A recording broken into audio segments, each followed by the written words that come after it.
नाम श्री जी का पुकारो, मिलो करुणामयी से।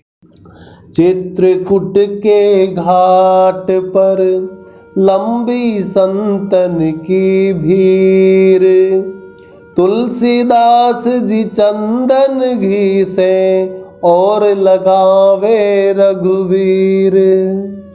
एक दिन क्या होगा, तुलसीदास जी मंदाकिनी में स्नान करके प्रभु के लिए चंदन घिस रहे थे, बैठे थे बहुत अद्भुत चाव में कि रघुवीर आएंगे।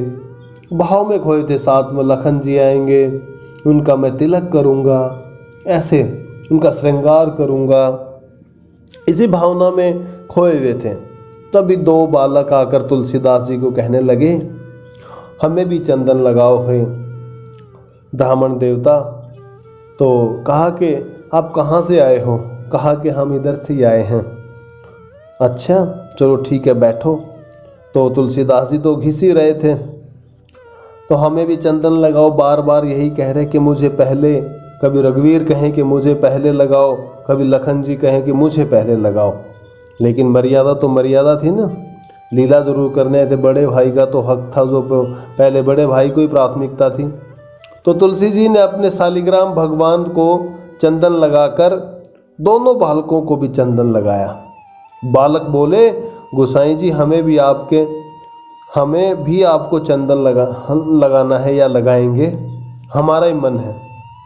ये सब लीलाएं जो हो रही थी, यहाँ तुलसीदास जी बड़े प्रसन्न मुद्रा में दिखाई दिए, क्योंकि साक्षात प्रभु सामने है ना। अभी मन बहुत आह्लादित हो रहा है उनकी वाणी सुन करके, उनके वचन, उनके जो अधर थे ना, ऐसे पतले पतले, ऐसी रूप माधुरी थी जिसको देख के तुलसीदास जी अपने अंदर मगन हो रहे थे। बस दोनों बालक बहुत अद्भुत सुंदर बालक सामने बैठे, और गोसाई जी उनको देख करके बस खुश हो रहे हैं कि हाँ ये तिलक लगाएंगे।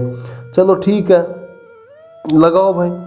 ये सब हनुमान जी वहाँ बैठे बैठे पेड़ पे बैठे हैं और देख रहे हैं लीला, और सोच रहे हैं कि अब की बार भी चूक जाएंगे भगवान को पहचानने में। कौन? तुलसीदास जी। कहा था ना कि दूसरी बार भी आपको दर्शन होंगे, आप चिंता ना करो, आएंगे रघुवीर। तो हनुमान जी सोच रहे हैं कि इतने आह्लादित हो रहे हैं, प्रेम में खो गए हैं, लेकिन अब की बार भी भूल जाएंगे, पहचान नहीं पाएंगे। तब पेड़ पर तोता बनकर हनुमान जी ने दोहा गाया है, जो ऊपर जो शुरू में मैंने बोला था ना, चित्रकूट के घाट पर लंबी संतन की भीड़, तुलसीदास जी चंदन घी से और लगावे रघुवीर। तो हनुमान जी तोता बन के बार बार गा रहे, लेकिन समझ में नहीं आ रहा। जैसे ही तुलसी जी ने सुना, भगवान अंतर्ध्यान हो गए, फिर विलाप करने लगे और हनुमान जी से फिर विनती करते हैं कि कहा हनुमान जी आपने पहले संकेत क्यों नहीं दिया? भाई मैंने बताया तो था, कितनी बार बोलूं। हनुमान जी भी बड़े प्रेम में मगन हो रहे, देखो भक्त और भगवान की कैसी अद्भुत लीला है, और तुलसीदास जी इसको समझ नहीं पाए। हनुमान जी वैसे खुश हैं कि देखो सामने रघुवीर बैठे थे, पहचान नहीं पाए, हास्य विनोद में वैसे प्रसन्न थे। ऐसी लीलाएं तुलसीदास जी के साथ हो रही। तब फिर वचन दिया हनुमान जी, फिर बोले, उनका ऐसा व्यवहार देख करके बहुत दुखी हो गए थे, बहुत उदास हो गए थे। तो हनुमान जी ने फिर एक बार वचन दिया कि कहा कि अब की बार भी एक बार और दर्शन होंगे। फिर एक बार हिमगिरी जी की परिक्रमा कर रहे थे, तो देखा लक्ष्मण पहाड़ी पर सुंदर लीला हो रही है। वो लक्ष्मण पहाड़ी के चारों तरफ ही परिक्रमा करनी पड़ती है। उन्होंने सोचा क्यों ना पहले लीला देखी जाए, और पहुंच गए लक्ष्मण पहाड़ी के ऊपर, जहाँ पे सामियाना लगा था, बहुत अद्भुत श्रृंगार हो रखा था, जैसे साक्षात कोई रामलीला हो रही हो। और देखा सब कुछ अद्भुत था, राम दरबार लगा है, और वहीं वशिष्ठ जी भगवान का तिलक कर रहे हैं। फिर वशिष्ठ जी ने तुलसी जी को बुलाया और तिलक करने के लिए पूरी लीला देखी। तिलक करने को कहा कि कहो तुम भी तिलक करो। बैठे थे वहां पे, और सारा का सारा लक्ष्मण जी, भरत, शत्रुघ्न, जितनी भी उनकी औलादनी शक्तियाँ थी, सब कुछ पूरी लीलाएं सामने। तो तुलसीदास जी के समझ में नहीं आया, सोचा कोई रामलीला हो रही होगी, लेकिन वो लीला साक्षात थी। सब ऋषि बने हुए हैं, वशिष्ठ जी, विश्वामित्र जी, नारद जी, सब कुछ वहीं थे, लेकिन समझ में नहीं आया उस टाइम भी। तिलक करने के लिए पूरी लीला देखी, फिर परिक्रमा मार्ग पे चल दिए और दिमाग में वही लीला छाई हुई है, हृदय में वही। पीछे से कुछ संत आए और तुलसी जी को कहीं बैठा देखकर प्रणाम किया। बैठ गए थे कहीं रास्ते में। तुलसी जी ने लीला के बारे में बताया, मगर संतों ने मना कर दिया। तुलसीदास जी ने कहा कि भाई वहाँ उधर लक्ष्मण पहाड़ी के ऊपर बड़ी अद्भुत लीला हो रही थी। संतों ने कहा महाराज जी आपने लीला देखी, हमने क्यों नहीं देखी, वहाँ तो कोई लीला नहीं है। कहा कि कोई नहीं है। नहीं, अरे भैया मैं अभी वहाँ से आया हूँ, खुद देख करके। वशिष्ठ जी बने हैं, विश्वामित्र जी हैं, नारद जी हैं, भगवान श्री शंकर हैं, पूरे राम दरबार, पूरा राम दरबार लगा हुआ, साक्षात हनुमान जी भी वहाँ बैठे हैं। अच्छा चलो। तो तुलसी जी को संतों ने मना कर दिया इस बारे में कि नहीं है तो कुछ नहीं, आपका भ्रम है, वहाँ कुछ नहीं हो रहा। जाकर देखा तो वहाँ कुछ भी नहीं था। वो सारी लीला भगवान के साक्षात दर्शन थे। फिर विलाप करने लगे। फिर हनुमान जी आए हैं, देखो चौथी बार फिर आए हनुमान जी। फिर गोद में लेकर सांत्वना दे रहे हैं हनुमान जी। फिर तुलसीदास जी काशी गए हैं और भगवान शंकर जी की प्रेरणा से अयोध्या आए हैं।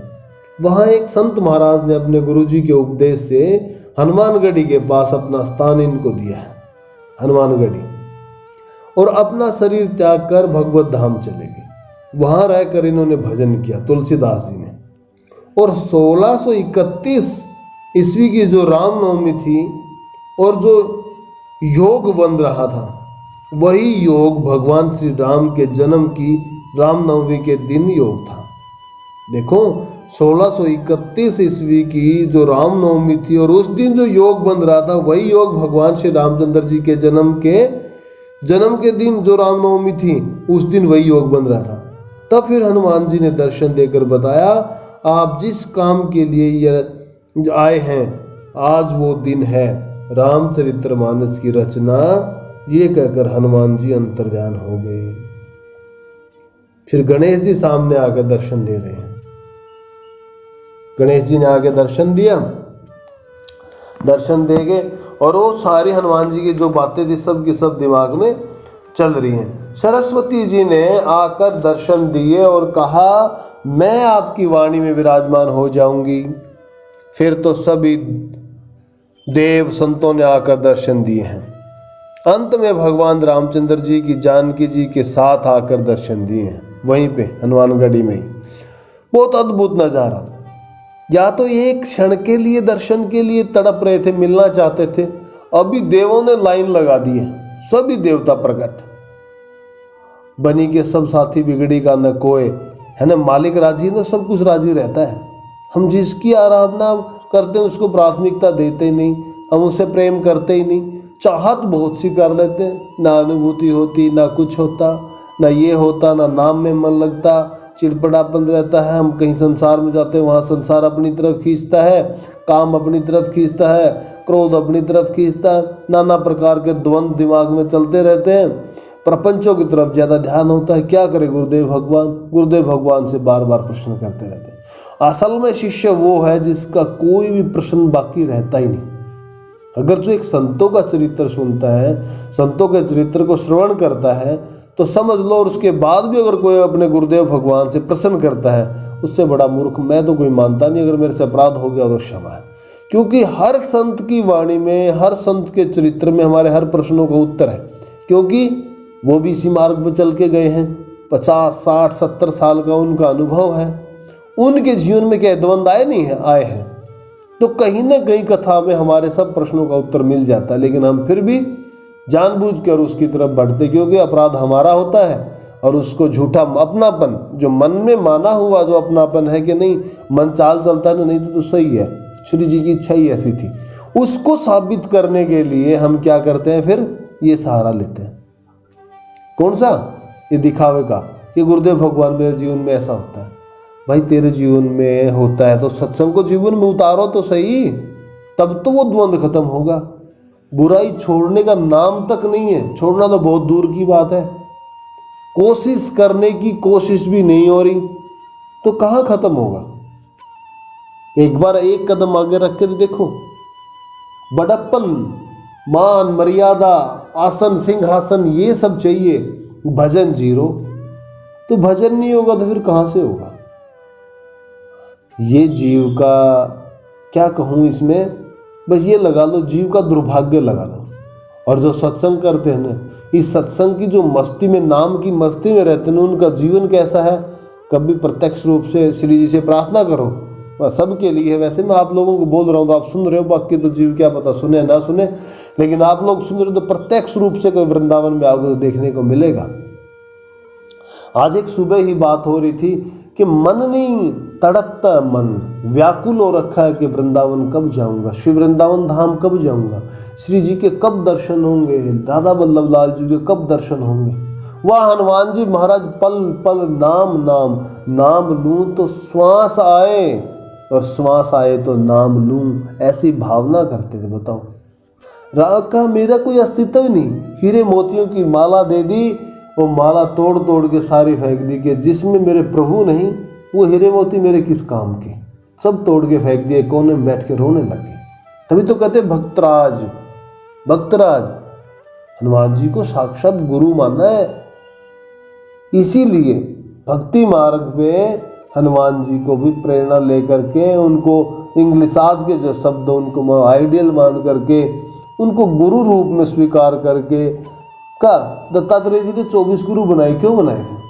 इससे हर चीज हर किसी से शिक्षा लेना चाहिए, लेकिन जो हमारे गुरुदेव भगवान है वो तो एक ही है, और उनमें और वैष्णव में कोई भेद नहीं है। इसलिए सब संशय खत्म होना चाहिए। एक ही है जो सब में विद्यमान है, सब में विराजमान है, लेकिन मति फिर चक्कर काट जाती है, समझ में नहीं आता। तो रामचंद्र जी ने, भगवान प्रभु श्री रामचंद्र जी ने जानकी जी के साथ वहाँ के फिर दर्शन दिए। तुलसीदास जी ने एक पत्रिका लिखकर हनुमान जी के हाथ दी है, और उसमें लिखा था कि कलयुग का मुझ पर कोई प्रभाव नहीं पड़ेगा। हनुमान जी ने श्री राम जी को दी, भगवान ने अपने पार्षदों से बात करी है और सभी ने कहा फिर हनुमान जी ने तुलसीदास जी को श्री राम जी के पास शरीर साकेत ले गए हैं और आशीर्वाद दिया है। देख लो कृपा, संत कृपा ये होती है। भगवत कृपा बाद में है, पहले संत कृपा हुई है। इसलिए संतों का आदर करो, संतों का सम्मान करो, और संतों की वाणी किसी के मुख से सुनो, ये उसकी वाणी नहीं है, संत वाणी है वो, गुरुदेव भगवान की वाणी है। वो तो एक तोता है, पोपट है, कुछ समय के लिए बोलेगा, चुप हो जाएगा, लेकिन ये जो शब्द हैं, ये वाणी उन संतों की है। इनको जीवन में उतारो, भजन को बचाओ और पचाओ, फिर इस मार्ग पे आगे चलो, उस नाम की मस्ती में झूमो। जैसे ये संत भगवान जैसे रहे हैं ना, आनंदित रह करके, संसार से परे। पूरा चरित्र सुन लेना। अपनी पत्नी को शिक्षा देते ही माता कह के संबोधित कर दिया था, उसके बाद पीछे मुड़ के पूरे चरित्र में देखा ही नहीं कि पत्नी नाम की कोई हमारे साथ में संगिनी थी या है या रहेगी, नहीं, खत्म, सब कुछ छोड़ दिया। और देख लो, साक्षात सह शरीर भगवान के धाम जा करके, और वहाँ पर क्या हुआ, आशीर्वाद लेके आए हैं। श्री राम जी के पास सह शरीर साकेत ले गए और आशीर्वाद दिया है। एक बार काल भैरव ने दर्शन दिए और कहा कुछ नहीं, जैसे ही गायब हुए दोनों हाथ वासना बार बार गिरा देती, दोनों हाथ, और पकड़ लिया। दोनों हाथों में, जो तुलसीदास जी थे ना, उनके दोनों हाथों में ऐसे हो जैसे काल भैरव ने आके हाथ पकड़ लिया हो, और दोनों हाथों में पीड़ा शुरू हो गई। फिर हनुमान जी को पुकारा है। देखो यहाँ पर, यहाँ हनुमान जी को पुकारा है कि संकट मोचन की रचना करते करते नींद आ गई, और हनुमान जी अपनी पूंछ फेर दी। कहाँ पे? पूंछ फेरी, बस थोड़ी सी, सारी की सारी पीड़ा तुलसीदास जी की समाप्त हो गई।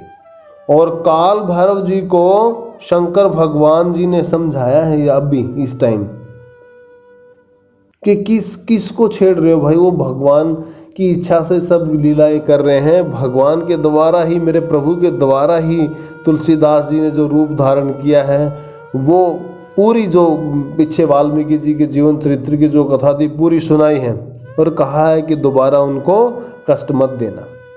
एक बार तुलसीदास जी को अकबर ने बुलाकर कुछ चमत्कार करने को कहा कि मैंने सुना है कि तुलसीदास जी चलो धर्मनिरपेक्ष था, लेकिन था तो मुसलमान ही ना, संतों की इज्जत करता, तिलक भी करता था।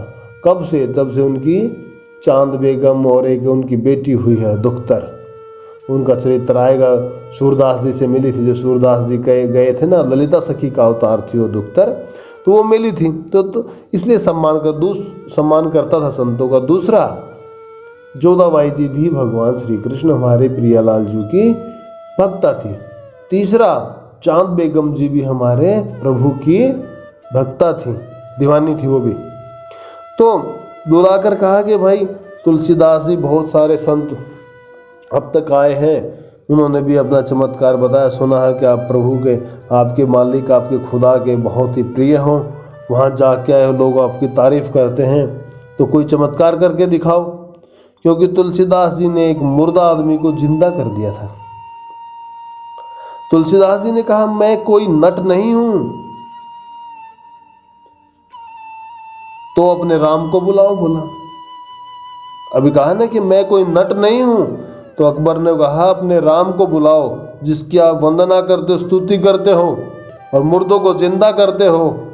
ऐसी तो खुदा के बंदों में है जो काबिलियत होती है, जो खुदा के बिल्कुल पास होते हैं। आप अपने राम के पास रहते तो अपने राम को बुलाओ। तुलसी जी ने कहा मेरे राम तुम्हारे नौकर नहीं हैं, मेरे राम तुम्हारे नौकर नहीं है, तुम्हारे कहते ही यहाँ प्रकट हो जाएं। ये सुनते ही तुलसी जी को कैद खाने में डाल दिया। वहाँ बजरंगबली को पुकारा, फिर प्रकट हुए। देखो हनुमान जी ने बार बार संतों, अभी बार बार यही बात आएगी कि संतों का चिंतन, संतों की स्तुति, संतों की सेवा, ये सब के सब हर समय कृपा पात्र बन के आपके सामने, हमारे चारों तरफ, हमारे हृदय में अनुभूति कराते हुए कृपा की हर समय। तो तुलसीदास जी ने फिर भी भक्तराज हनुमान जी महाराज को फिर पुकारा है। तो सब प्रकट हुए हैं और अभी रुको, आपके पास आकर माफ़ी मांगे। तुलसीदास जी को बोला आप यहीं रुको, अकबर अभी आएगा आपके पास, अभी माफ़ी मांगेगा। तब तक देखा कि 10,000 वानर पता नहीं कहाँ से आ गए। इधर हा हू चिल्लाना, कूदना, जम पर पता नहीं क्या क्या कर दिया। आपको पता ही है फिर तो क्या लीला करते हैं वानर फौज। सब कुछ बुरा हाल मचा दिया, सब कुछ फाड़ दिया बेगमों का। अकबर को घसीटने लगे बंदर, तब हनुमान जी की मूर्ति दिखाई दी और भाग करके अकबर जी और चरणों में गिर गए।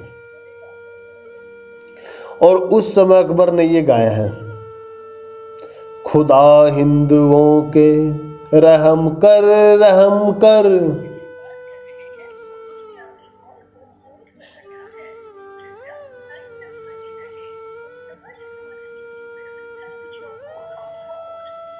कौन गया भाई? श्री हरिवंश, श्री हरिवंश कौन आ गया? कौन आ गया था? अच्छा ठीक है ठीक है। खुदा हिंदुओं के रहम कर, रहम कर, इस दौरे तूफानी को जल्दी खत्म कर, खत्म कर। खुदा हिंदुओं के रहम कर, रहम कर। करामात क्या है कयामत सी आई, दिल लगी बद्दुआ सिर पे सामत सी आई। यही आरज़ू है मेरी जान बख्शो, दुहाई तुम्हें है हनुमान बख्शो। खपा हो कर इतने न नाकों में दम कर, खुदा हिंदुओं के रहम कर। फकीरों की दुनिया सभी से जुदा है, फकीरों से ऊपर फक्त ऊपर एक खुदा है। बुरा कर लिया मैंने इन पे बहम कर, खुदा हिंदुओं के रहम कर। तो ऐसे न अकबर नाक रगड़ते हुए तुलसीदास जी से माफी मांगी पास गए हैं। अकबर की बेटी एक दुख्तर है, देखा गया ना। अकबर ने एक बार सूरदास जी को बुलाया था अपने पास और कहा था कि करामात करके दिखाओ। देखो सूरदास जी ने बड़ी कृपा की, नाम लिया और कथा में आगे आई गए। तो कहा कि करामात करके दिखाओ। सूरदास जी बोले तुलसीदास जी ने आपको समझाया था, फिर भी नहीं मान रहे हो। चले जाओ अपने महल और अपनी बेटी की गाल पर बाईं और श्री कृष्ण की जो छवि अंकित है जाकर देखो। जाकर देखा कि जो छवि बताई थी सूरदास जी ने वो अंकित थी, बाईं गाल पे कुदरती बना हुआ था। पूछा बेटी से, बेटी ने कहा मैं उस संत से मिलना चाहती हूँ। और सूरदास जी को देखते ही बोली, उद्धव तुम कहाँ से आए, हे ललिते हे तब पिता बुलाए। फिर कहाँ श्याम सुखदाई, फिर कहाँ श्याम सुखदाई। अब सूरदास जी कह रहे हैं, अब याद शाम की आए, मैं चपत लगा कर जाऊं, मैं अभी कुछ दिन में आऊं। दोनों एक दूसरे को जवाब दे रहे हैं। मुझे शाम मिलन की आशा, जग पर भूखा अजब तमाशा। दोनों के बीच ये बात हुई और बेटी ने तुरंत शरीर छोड़ दिया, तुरंत मर गई उसी टाइम में। सूरदास जी के और उनके बीच में बात हो रही है, तुरंत शरीर छोड़ दिया। दुख्तर जी ललिता जी का अवतार है, बताया था ना अभी। सूरदास जी ने उद्धव जी का अवतार है, सूरदास जी। दोनों ने एक दूसरे को श्राप दिया था। दुख्तर का जन्म नहीं हुआ था, जोधा जी को एक कमल के फूल पर मिली थी। प्रकट है वो ललिता जी के अवतार में। एक बार दुख्तर जी ने जोधा का श्रृंगार किया था, बहुत अद्भुत अद्भुत श्रृंगार देखकर अकबर देखता रह गया। और फिर जोधा जी ने बताया कि तुलसी जी को शंकर भगवान ने वृंदावन में दर्शन दिए हैं। वृंदावन में राम गुलेला स्थान पर कुटिया में रहते थे। तुलसीदास जी भी वृंदावन आए। वहां भगवान शंकर जी नाबाजी के भंडारे के लिए न्योता दिया था। भगवान शंकर जी ने खुद भगवान शिव शंकर गए हैं और वहां न्योता क्यों? भगवान शिव शंकर तो तुलसीदास जी माँ जगदम्बा का तो पहले ही कृपा बनी हुई, बहुत कृपा रही है। 2 साल तक मैया ने अपने उन कर कमलों से कर कमल बहुत अद्भुत प्यार लुटाया तुलसीदास जी के ऊपर, बहुत प्रेम करती थी। तो वो अब भगवान शिव शंकर भी पिता के रूप में आए हैं, बिल्कुल साक्षात। और कहा है कि नाबाजी भक्तमाली हैं, जो जिन्होंने भक्तमाल लिखी थी वो नाबाजी हैं, ये उनके भंडारे के लिए न्योता दिया था। और नाबाजी ने वहां तुलसी जी को भक्तमाल का सुमेरु कहा है। भक्तमाल में जितने भी चरित्र हैं तो नाबाजी ने भक्तमाल में ही तुलसीदास जी को सुमेरु कहा है। रामचंद्र यश बरन के भयो, चहत एव मौन, तुलसी के मुख दीजिए तुलसी दल अरुषोंज। ये तुलसीदास जी का आखिरी दोहा है, अल्लाह तो अवधि जीता में बहुत सोच पोच। ये अल्लाह तो अवधि जीता में बहुत सोच पोच। तुलसीदास जी का आखिरी दोहा है। तुलसीदास जी को इसके बाद दर्शन कहाँ हुए? जानकी जी के, क्योंकि अब तक हमारी प्रिया जी के दर्शन नहीं हुए थे ना, साथ में कोई बातचीत भी नहीं हुई, लेकिन साक्षात जो दर्शनों की लालसा थी ना वो बाकी थी। जिनकी जानकी जी की, प्रिया जी की। एक बार तुलसी जी मिथिला जी गए हैं, हमारे जानकी जी की जन्मस्थली है वो, वहाँ पे गए हैं। वहाँ जानकी जी ने तुलसी जी को अपने हाथों से खीर खिलाई है। पता है क्यों? प्रिया जो प्रसन्न होती हैं कि उनके प्रीतम का नाम ले, और प्रीतम खुश होते हैं कि अपनी प्रिया जी का कोई नाम ले। दोनों खुश रहते हैं। और तुलसीदास जी तो कहते हैं जय सीताराम, जय सीताराम, जय सीताराम, जय सीताराम, दोनों के प्रिय थे। तो ये जो भावना थी कि मिथिला बुलाया जाए तुलसीदास जी को, ये हमारी प्रिया जी की थी। देखो कितनी, हम कहते नहीं राई के सम सेवा करे मानस सुमेरु, पर्वत जितनी सेवा करी, वो पद में गुरुदेव भगवान बार बार बोलते हैं। राई सम सुमेरु माने, थोड़ी सेवा कर दो, एक अपना वस्त्र ले लो, श्री जी की पौड़ियों पे एक बार वस्त्र घुमा दो। कन्हैया को तुरंत कह देते देखो मेरा बहुत बड़ा भक्त है, लेकिन हम नहीं, हम नहीं है इस लायक। तो ये प्रिया जी की, जानकी जी की प्रेरणा थी कि तुलसीदास जी यहाँ आए, वहाँ गई हुई थी, तो मन में प्रेरणा कर दी और मिथिला जी पहुँच गए। वहाँ प्रिया जी ने स्वागत के तौर पे देखो अपने भक्तों की किस प्रकार, हम यहाँ भाई भाई की, किसी संत महात्मा की सेवा नहीं कर पाते। यहाँ साक्षात त्रिभुवन की स्वामिनी है जो, वो अपने भक्तों की सेवा अपने हाथों से करती है। यहाँ तो हमारा मान खत्म नहीं होता, किसकी दूसरी कहाँ सेवा करेंगे, संतों की कहाँ सेवा, माता पिता की सेवा ढंग से नहीं कर पाते। ये बात। दूसरा चमत्कार हुआ, और देखो वहाँ तुलसीदास जी भोजन ज़्यादा नहीं करते थे, प्रसाद ज़्यादा नहीं पाते थे, कम पाते थे। तो प्रिया जी ने वहाँ पे सब कुछ, खीर, हलवा, पूरी, जो व्यंजन थे बिल्कुल 56 भोग जो बनाए थे, सब के सब तुलसीदास जी के आगे परोस दिए और कहा तुलसीदास जी हमारे यहाँ कोई भी भूखा नहीं सोता, आप कैसे सो सकते? तुलसीदास जी की आंखों से, नेत्रों से झरझर, मतलब ये लगा लो गंगा यमुना बहने लगी। बहुत ये प्रेम है। सोचो इसमें भगवान कौन और भक्त कौन है, पता चल पा रहा है? नहीं पा रहा। भक्त को यहां ऊंचा, हर समय भक्त को ऊंचा माना, भक्त मेरे मुकुटमणि।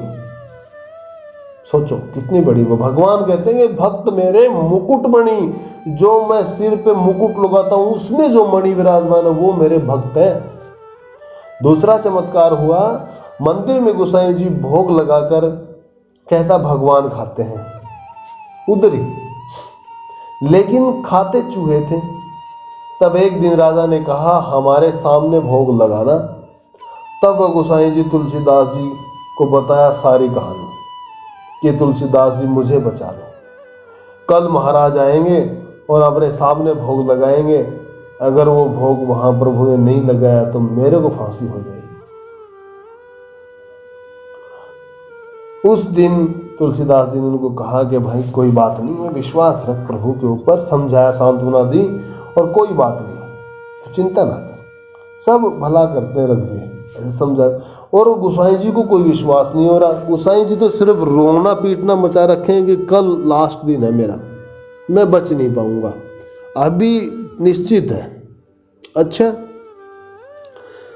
और साक्षात श्री भगवान से प्रार्थना करी तुलसीदास ने कि प्रभु चाहे कुछ भी कहो, इसकी कैसी भी भावना हुई हो, लेकिन नाम तो आपका ही लेके भोग लगा रहा था ना कि मेरे प्रभु पाते हैं, तो क्या पता आप तो हर जीव में विद्यमान हो और वहाँ भी आके ही आपने ही भोग लगाया हो।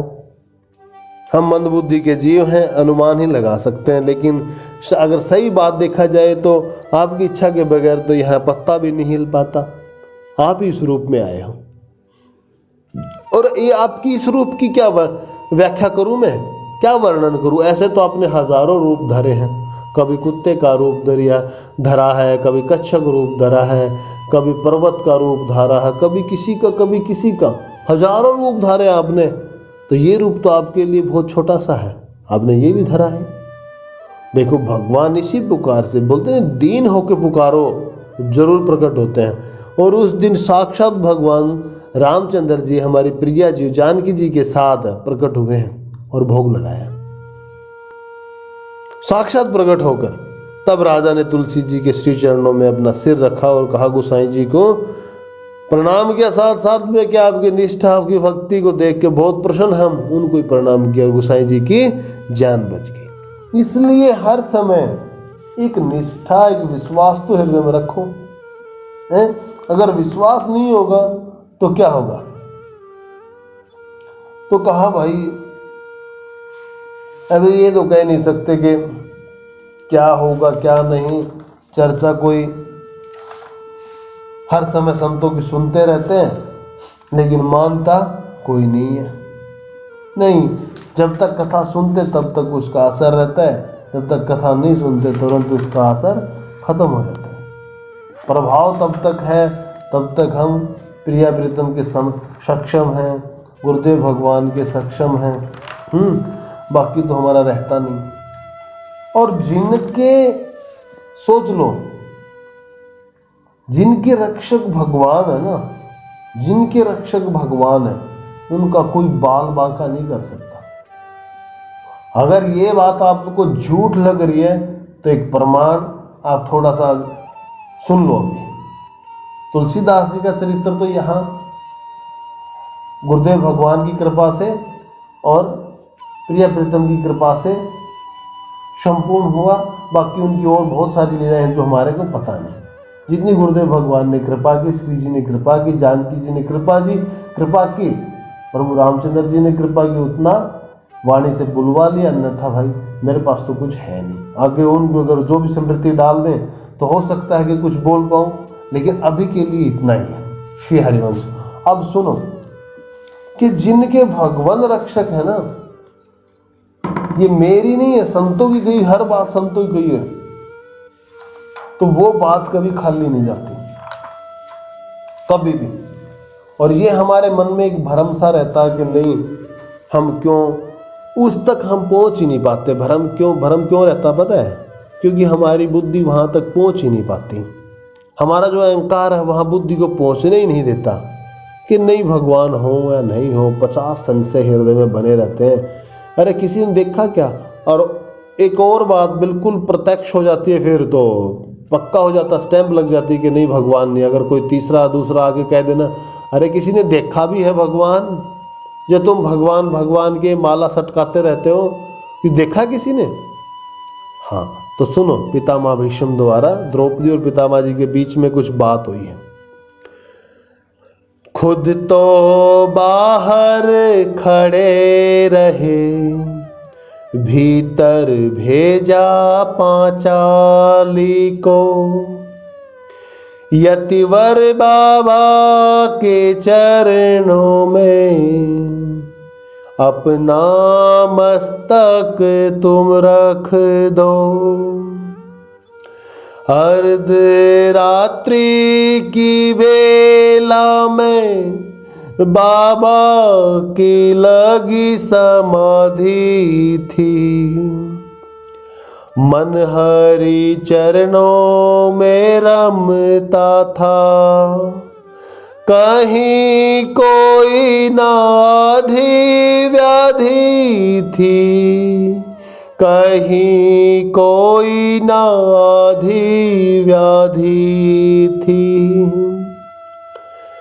बाबा ने देखा चरणों में झुकती कोई नारी है, सद्वापन को है दर्शाती, तन पे पड़ी रंगी साड़ी है, तन पे पड़ी रंगी साड़ी है। आशीर्वाद मुख से निकला, सौभाग्यवती तू रह बेटी। मेहंदी का सुरंग ये हाथों से कभी ना छूटे बेटी, मेहंदी का सुरंग ये हाथों से कभी ना छूटे बेटी। मैं वर देता हूँ हे बेटी, सिंदूर से ना मांग खाली हो। सौभाग्य तुम्हारा अटल रहे, तू पुत्र कुमारों वाली हो, तू पुत्र कुमारों वाली हो। सुनकर द्रौपदी ये बोल उठी, बाबा ये क्या फरमाते हो। सुनकर द्रौपदी ये बोल उठी, बाबा ये क्या फरमाते हो। अब कह बैठे हो तो और कहो, तुम सत्यवती कहलाते हो, तुम सत्यवती कहलाते हो। मेरे पांचों पतियों में से यदि एक भी मारा जाएगा, मेरे पांचों पतियों में से यदि एक भी मारा जाएगा, आशीर्वाद बाबा क्या झूठा नहीं हो जाएगा। अब आया होश पितामह को, हाथों से माला छूट गई, हरि के चरणों में लगी हुई। वो सहज समाधि टूट गई। बोले बेटी तेरे प्रश्नों का उत्तर पीछे दे पाऊंगा। कल होगा क्या रणभूमि में, निर्णय पीछे ले पाऊंगा। एक बात खटकती है मुझको, आश्चर्यचकित है कर डाला। बोला पुत्री वो कहाँ छिपा है, इस समय यहाँ लाने वाला। अब पितामह भीष्म कहते हैं, भक्त है ना, भक्त और भगवान का बहुत अद्भुत प्रेम है, और भगवान भी भगवान बन के थोड़ी देर रह पाते हैं, वो बाद में अपने उस प्रेम संबंध में आ ही जाते हैं। पितामह भीष्म कहते हैं, अभी बूढ़ा होने आया है, पर अब तक गई नहीं चोरी।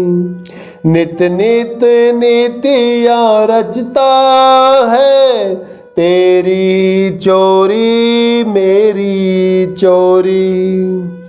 आगे बढ़कर देखा तो जोड़ी का रंग निराला था। पीतांबर का घूंघट ओढ़े वहाँ खड़ा बांसुरी वाला था। पीतांबर का घूंघट ओढ़े वहाँ खड़ा बंसी वाला था। कहते हैं द्रौपदी का जूता था पीतांबर के कोने में। वहाँ लगे कन्हैया हंसने, वहाँ लगे पितामह रोने में। द्रौपदी का जूता तो इसलिए उठा लिया था भगवान ने कि भाई राजकुल की महारानी, उनके जूते को कौन नहीं पहचान लेगा कि पितामह के जो कक्ष में इस समय कौन गई है। इसलिए देखो भक्त के जूते उठा के भगवान ने अपने कर कमलों द्वारा उठाए हैं और गोद में ले रखे हैं। देख लो भक्त को लेते तो चलो बहुत कथा सुनी, करमचंद धर्मचंद वाले में भगवान ने गोद में बिठाया आत्मा को, लेकिन भक्त के जूते उठा करके और गोद में ले लिए। चरणों से जाकर लिपट गए, छलिया छलने को आया है। भक्तों के कारण देखो तो दासी का भेष बनाया है। ओ द्रुपद सुता मेरी पुत्री, तूने कुल पवित्र कर डाला है। पहरा देता है जो तेरा, वो जगत रचाने वाला है। जाओ बेटी निश्चिंत रहो, अब निश्चय विजय तुम्हारी है। पतियों का बाल क्यों बाका हो, जब रक्षक कृष्ण मुरारी है। जब रक्षक कृष्ण मुरारी है। जय जय श्री हित हरि वंश, जय जय गुरुदेव भगवान की जय। श्री वृंदावन धाम की जय। श्री यमुना रस रानी की जय। सब संतन की जय।